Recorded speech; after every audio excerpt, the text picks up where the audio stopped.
नमस्कार, मैं हूं दीपाली राणा। आप देख रहे हैं कमोडिटी कॉल और कमोडिटी बाजार के एक्शन पर तो नजरें रहेंगी ही। स्ट्रैटेजीज आपके लिए लेकर आएंगे।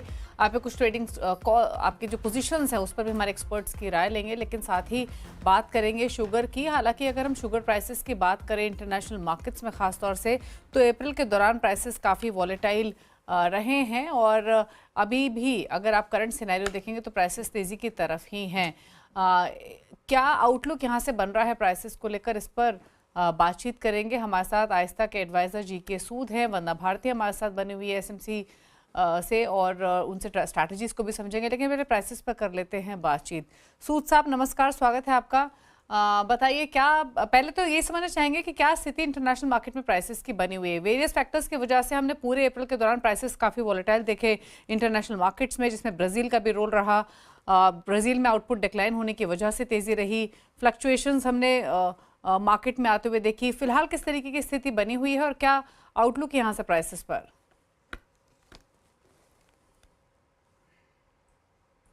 दिवाली जी, अगर पूरे साल की बात की जाए 2025-26 की, तो जी। ग्लोबल मार्केट में कंसेंसस ये है कि सप्लाई से सप्लाई जो है वो डिमांड से थोड़ी ज़्यादा है। कम से कम अंदाज़ा करीब 500,000 टन का है, ज़्यादा से ज़्यादा 4 मिलियन टन का। इस रेंज में एनालिस्ट का विचार है। तो ओवरऑल तो इसका सप्लाई डिमांड के मुताबिक तो भाव स्थिर रहने चाहिए। इनमें कोई ज़्यादा गड़बड़ी की बात नहीं है। परंतु अप्रैल के महीने में जैसे आपने बात की और मई में भी क्रूड ऑयल के प्राइसेस काफ़ी वोलेटाइल रहे और रिसेंटली पिछले 15-20 दिन में तो क्रूड ऑयल की प्राइस काफ़ी बढ़ी। इसकी वजह से शुगर प्राइस से कोरिलेटेड होने की वजह से शुगर प्राइसेस बढ़ी हुई, इसमें बढ़त दिखी आप। इसके अलावा दूसरी चीज़ ये थी कि अ, जब डॉलर काफ़ी स्ट्रांग हुआ अप्रैल में और मई में भी स्ट्रेंथ उसकी चल रही है, और ब्राजीलियन करेंसी जनरली स्ट्रेंथ की तरफ चली, उससे भी शुगर को कुछ थोड़ा सा सहायता मिली। अभी रिसेंटली जो डेटा आया है, ब्राजील में शुरुआत के महीने भर में प्रोडक्शन कम है और इथेनॉल की तरफ रुझान ज़्यादा रहा मिलों का। वो इसलिए कि शुरू में गन्ने की क्वालिटी बारिश की वजह से ऐसी थी कि इथेनॉल बनाने में उनको ज़्यादा रिकवरी मिल रही थी शुगर की वजह से, तो इथेनॉल का शेयर बढ़ गया। इस इंडिकेशन को इन्वेस्टर ने लिया कि ये जो शुगर घटी है, कुछ उनकी आउटपुट ऑफ शुगर केन भी पर हेक्टेयर कम निकल रहा है इस वक्त। तो मार्केट को अंदेशा ये है कि शायद ये बाद में रिकवर ना हो पाए और शुगर प्रोडक्शन 39 मिलियन टन रह जाए। और पर अगर इसको ओवरऑल सिनेरियो में देखा जाए, जब नॉर्दर्न हेमिस्फीयर की प्रोडक्शन अक्टूबर में आती है, इंडिया, चाइना, थाईलैंड, यू जी। वगैरह की, तो ओवरऑल संतुलन से लेकर थोड़ा सा सप्लाई डिमांड से थोड़ी ज्यादा ही है। तो ओके। ओवरऑल इसका लगता नहीं कि बहुत ज्यादा तेजी आ जाएगी। ओके, ठीक है। तो आपने पूरी स्थिति तो समझाई सूद साहब, लेकिन अगर हम घरेलू बाजार की बात करें तो यहाँ प्राइसेस अपनी अलग ट्रैजेक्टरी में रहे हैं। यहाँ किस तरीके की डिमांड सप्लाई सिचुएशन है? प्राइसेस क्या इन्हीं स्तरों के आसपास घरेलू बाजार में स्टेबल रहेंगे? क्या आउटलुक है यहाँ पर? देखिए, इस बार शुरुआत में डिमांड का अंदाजा था 29 से 30 मिलियन टन का, और अम, अभी जो दिख रहा है, अभी तो नहीं, पिछले 3-4 महीने से, कि डिमांड में जो बढ़ोतरी नॉर्मली आती है इनकम और पॉपुलेशन के कोरिलेशन से, वो नहीं आई। एफएमसीजी सेक्टर थोड़ा स्ट्रेस में रहा, उनकी डिमांड कम है। तो मैं समझता हूँ जितनी डिमांड होनी चाहिए थी उससे करीब आधा मिलियन टन कम रही। पिछले साल लगभग 1.5 मिलियन टन चीनी जो फैक्ट्रियों से निकली उसमें से 1.5 मिलियन टन या तो स्टॉक में गई, क्योंकि सारा साल मिनिमम सेलिंग प्राइस शुगर की थी, उसके बारे में एक्सपेक्टेशन थी कि बढ़ाई जाएगी, तो पाइपलाइन में स्टॉक इस वजह से रखा गया कि शायद बढ़ जाए, तो वो स्टॉक बाद में इस साल निकल गया, उसमें ओके। सप्लाई आ गई। कुछ बांग्लादेश वगैरह माल जा रहा था जो उसमें रुक गया, हम्म। और हम्म। कुछ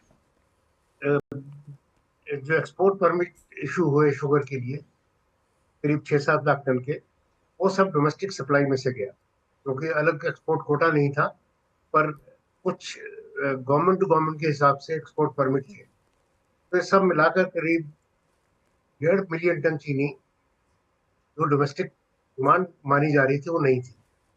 तो एक तो पिछले ओके। साल का ही डिमांड फिगर 29.5 ना होकर 28 था, और इस साल 28 ही रहा, जो जितनी बढ़ोतरी होनी थी वो नहीं। और इसके चलते ओके। कोई आगे प्राइसेस बढ़ती हुई नहीं दिखती। अगर कहीं कोई स्पेकुलेटिव रीजन हुआ हम्म। हम्म। तो स्टॉक काफी है जिससे वो संभाला जा सकता है, परंतु नेक्स्ट प्रोडक्शन अच्छी आने की वजह से इस ओके। साल जैसे ओके। सुक्रोज प्रोडक्शन 32 है, ओके। तो अगले साल 36 होगा, तो कोई हम्म। स्टॉक रखना नहीं चाहेगा। ओके। ठीक है, चलिए, शुक्रिया सूद साहब आने के लिए और हर पर्सपेक्टिव से राय देने के लिए, किस तरीके की स्थिति शुगर फ्रंट पे बनी हुई, फिर चाहे वो इंटरनेशनल मार्केट्स में डोमेस्टिक मार्केट से क्यों रहा हो। But thank you so much. एक ब्रेक के लिए रुक रहे हैं, वंदना भारती हमारे साथ बनी हुई है, वंदना के ट्रेड्स लेंगे, आप ही क्विक क्वेरीज को भी करेंगे शामिल। जल्द वापस आते हैं।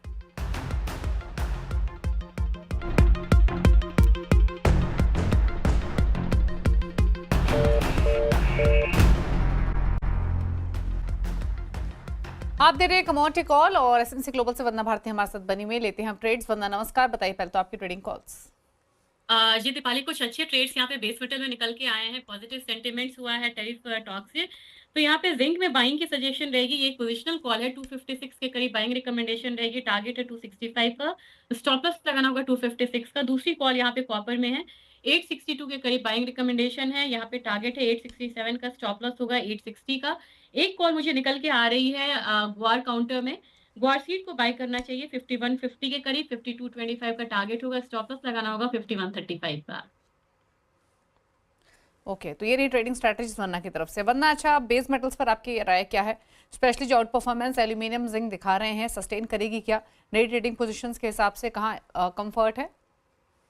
जी दीपाली, 3 महीने के लिए तो यहाँ पे है कि टैरिफ जो है वो कम हुआ है, ये पॉजिटिव सेंटिमेंट से। डॉलर इंडेक्स जो 102 के करीब गया था, वहां पे एक डाउनसाइड देखने को मिल रहा है, ये भी एक पॉजिटिव है।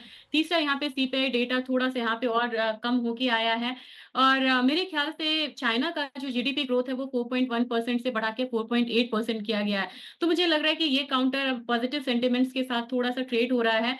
टीसीआरसी रेशियो यहाँ पे कॉपर का नीचे, ये भी पॉजिटिव संकेत दे रहा है। तो मेरे ख्याल से अब यहाँ पे मार्केट थोड़ा-सा और बढ़त देख सकती है, लेकिन बहुत ज़्यादा अपसाइड मैं इसलिए नहीं बोल रही हूँ, क्योंकि मुझे लग रहा है कि कुछ मेटल्स ऐसे हैं जिसमें कि अभी सप्लाई साइड है, जिसमें एल्यूमीनियम भी है, और एल्यूमीनियम ने जो इतना यहाँ पे एक स्पार्क दिखाया है, एक प्राइसेस शॉट अप हुए हैं यहाँ पे, उसका रीज़न भी है कि एल्यूमीनियम क्रूड ऑयल से काफ़ी ज़्यादा कोरिलेटेड है, और क्रूड ऑयल में हम लोगों ने $4 की बढ़त आते हुए देखी है, उसका भी सपोर्ट मुझे लग रहा है कि वो मिल रहा है।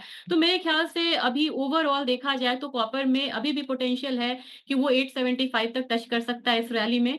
और एल्यूमीनियम की बात की जाए तो 243 का लेवल्स यहाँ पे आ रहा है, लेकिन 249 से 250 तक का जो रैली है वो आता हुआ देख सकते हैं। वहां पे जाके फिर थोड़ा सा पॉज देखने को मिलेगा, और फिर अगेन मार्केट नॉर्मलाइज हो जाएगी कि इकोनॉमिक डेटा यहाँ पे कैसे आ रहे हैं।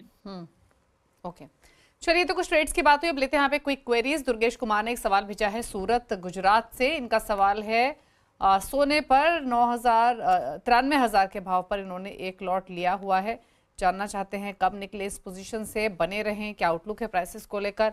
वरना बताइए क्या सजेशन इनके लिए? आज यहाँ पे लो लगा है, और मेरे ख्याल से गोल्ड में अभी एक थोड़ा-सा करेक्शन की तरफ ये कमोडिटी बढ़ रही है। अभी भी ये इन द मनी है। एक बार मैं यहाँ पे सजेशन दूँगी कि आज के दिन भी थोड़ा-सा अपसाइड आता है। अब अपसाइड करीब-करीब मुझे लग रहा है कि 93,800 तक आता है, वहाँ पे आप प्रॉफिट बुक करिए। और ओवरऑल मुझे लग रहा है कि 3200 से अगर नीचे आता है इंटरनेशनल मार्केट में गोल्ड, तो फिर एक डाउनसाइड आता हुआ देख सकती है कमोडिटी। तो मेरे ख्याल से 93,800 700 का लेवल मिलता है, वहाँ पे प्रॉफिट बुक करिए। अब जब आपको अगली बाइंग करनी होगी तो करेक्शन वाले लेवल पे बाइंग करना सही रहेगा। नलिन कुमार देसाई का सवाल है श्री गंगानगर राजस्थान से, सिल्वर में निवेश करने का क्या ये सही समय है, जानना चाहते हैं। व्यू इनका लंबी अवधि का है, तो क्या आउटलुक सिल्वर प्राइसेस को और नई इन्वेस्टमेंट के हिसाब से क्या स्ट्रैटेजी बनना? जी दीपाली, 5वें साल लगातार डेफिसिट में यहाँ पे है, सप्लाई डेफिसिट में सिल्वर, और डिमांड बढ़ता चला जा रहा है। इनका ध्यान है ये लॉन्ग टर्म का है, तो यहाँ पे ये प्राइस भी काफी ज्यादा अट्रैक्टिव है। मुझे लग रहा है कि अगर 2 साल का ये लेके चलें कि 2 साल तक ये निवेश कर में बने रहना चाहते हैं, तो ये लेवल काफी बढ़िया है। थोड़ा सा भी ये 96,000 के करीब करे, और मुझे लग रहा है कि एक बार 94,000 आता है, वहां पे भी ये पोजिशन लॉन्ग क्रिएट कर सकते हैं। और ओवरऑल मुझे लग रहा है कि अगर ये फिजिकल में ले रहे हैं या इनका ध्यान साल 2 साल तक का है, तो प्राइसेस एक बार यहाँ पे 1,10,000 से लेके 1,20,000 तक का जो अपसाइड है वो आता हुआ देख सकता है, जल्दी देख सकता है। तो मेरे ख्याल से ये भी जो लेवल है ये काफी अट्रैक्टिव है सिल्वर में बाइंग के लिए।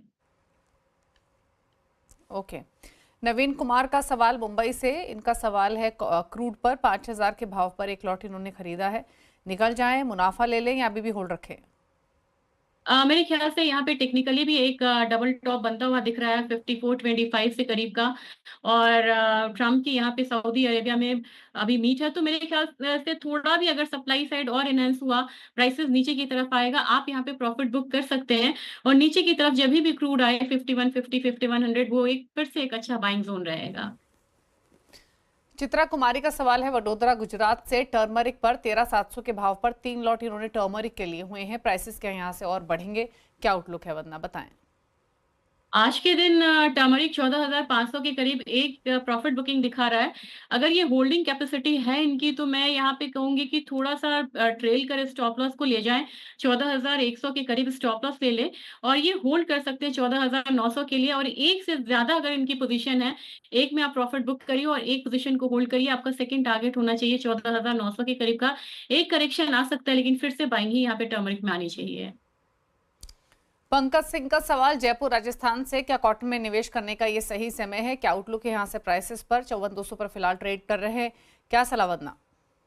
मुझे लग रहा है कि कॉटन में प्राइसेस अब थोड़ा सा अट्रैक्टिव होगा, क्योंकि जो बेसिक दबाव था वो बाहर से आ रहा था, और अब प्राइसेस में थोड़ा सा यहाँ पे बाइंग आएगी, तो 2 से 3% का ही इजाफा, मुझे ज्यादा नहीं लग रहा है, लेकिन 2 से 3% का इजाफा देखने को मिल सकता है।